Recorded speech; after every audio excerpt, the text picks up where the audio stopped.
बिस्मिल्लाहिर्रहमानिर्रहीम। अस्सलाम वालेकुम। अक्सर औक़ात हसद करने वाले लोग दूसरों की तरक्की बर्दाश्त नहीं कर सकते और उन पर जादू वगैरह करवा देते हैं। उनके कारोबार में बंदिश करवा दी, लड़कियों की शादी में बंदिश करवा दी।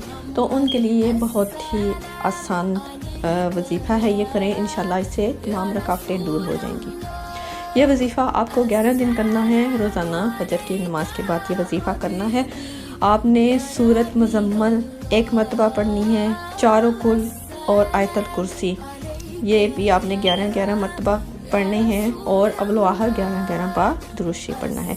इसके बाद आपने पानी पर दम कर लेना है और जिस पर बंदिश हुई है उसको पिला देना है।